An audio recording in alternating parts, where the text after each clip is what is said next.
Mommy told me to come and save you. Good job. I'm saved. I wish you would come in here to ask me something else. Anything else.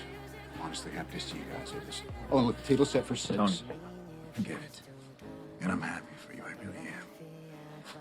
But this is a second chance. I got my second chance right here, Ken. Can't roll the dice on it. Then again, that's the hero gig. Part of the journey is the end. I'm not even tripping for it. Everything's gonna work out exactly the way it's supposed to.